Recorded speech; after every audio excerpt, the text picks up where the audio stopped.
J'ai aussi entendu beaucoup parler de la guerre de plusieurs de mes professeurs, entre autres mes professeurs lorsque j'étais au secondaire, des hommes qui étaient chrétiens, qui plusieurs avaient été à la guerre, puis presque tous avaient gardé certains principes, certaines valeurs. Je vais vous parler pendant quelques minutes. Dans le fond, c'est Desmond Doss. Les gens peut-être le connaissent suite au film qui est sorti en 2016, je crois, un film de Mel Gibson qui s'appelle Hacksaw Ridge. J'ai rencontré cet homme-là. Wow.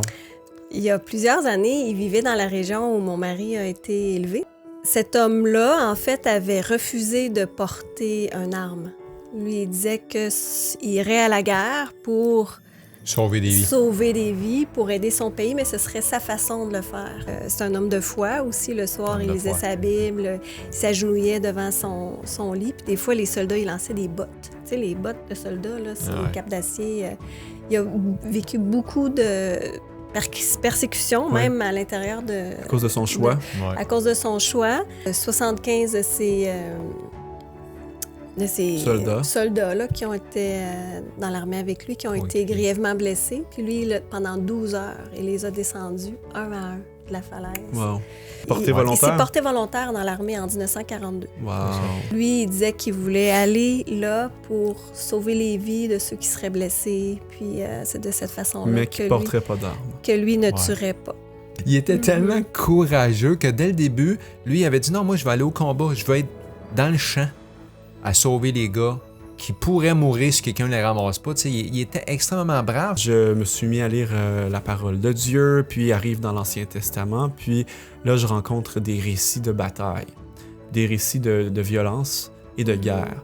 Puis moi, je me posais la question, mais comment est-ce que ça peut être réconcilié avec un Dieu d'amour? Et tu lis Genèse, puis Exode, puis tout ça, puis elle s'est dit, mais Isabelle, tu veux pas que tes enfants écoutent des films de violence, mais tu les laisses lire la Bible. Dis là, faut que tu m'expliques quelque chose parce que c'est vraiment violent. Si un Dieu bon, pourquoi le mal? Fait que ça, c'est la première notion qu'il faut se poser comme question.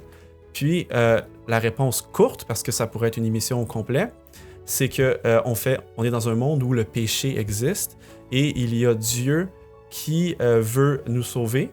Et il y a l'ennemi de Dieu qui veut nous perdre. Et puis éventuellement, il y en a qui ont choisi de rester fidèles à Dieu. C'était le peuple d'Israël. Et il y a des nations environnantes qui ont choisi de se détourner de Dieu. Israël était dirigé par Dieu lui-même. Nous autres, au Canada, on est dirigés par Justin Trudeau. Aux États-Unis, sont dirigés par Donald Trump. Ça nous fait rire ou pleurer, je sais pas. On continue. Là, c'est heavy, hein? OK, on continue. À l'époque, Dieu pouvait des fois amener le jugement immédiatement. Parce que c'était lui qui dirigeait. Ah ouais. Là, il y en a que j'entends dire, oui, mais et si dans ces peuples-là, il y avait des gens qui ne méritaient pas ça? Mais c'est intéressant, puis j'aimerais ça qu'on se penche sur la question rapidement de Sodome et Gomorrhe.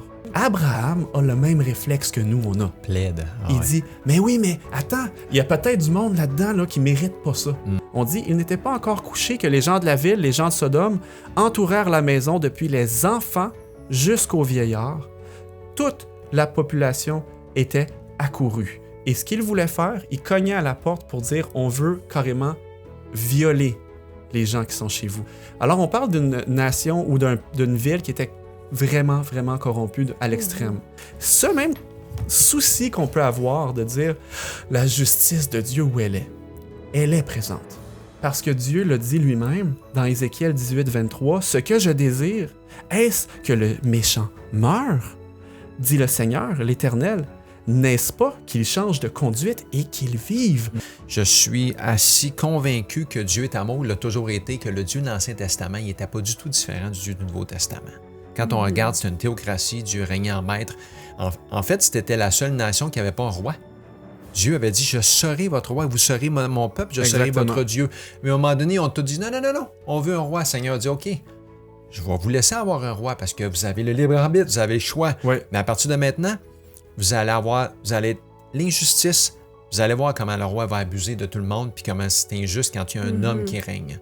Ne vous vengez point vous-même, bien-aimés, mais laissez agir la colère, car il est écrit « À moi la vengeance, à moi la rétribution, dit le Seigneur. » Quand on relit les histoires de l'Ancien Testament, on se rend compte que Dieu leur avait dit « Je combattrai pour vous ». Puis plein de fois dans l'histoire, puis là on aurait pu en nommer plein d'histoires, plein de fois dans l'Ancien Testament, on voit que le peuple fait face à la guerre, puis ils n'ont pas besoin de rien faire. Ils C'est vrai. chantent, ils font le tour d'une ville, ça s'écroule. Puis le miracle, c'est qu'il y avait 0 perte, 0 mort du côté du peuple de Dieu. Dieu intervenait. La bonne nouvelle dans tout ça, c'est que la fin de l'histoire, c'est que le bien gagne. On dit, mais jusqu'à quand ce mal va être permis sur cette terre? Mais le Seigneur nous promet aussi dans sa parole que le mal va terminer.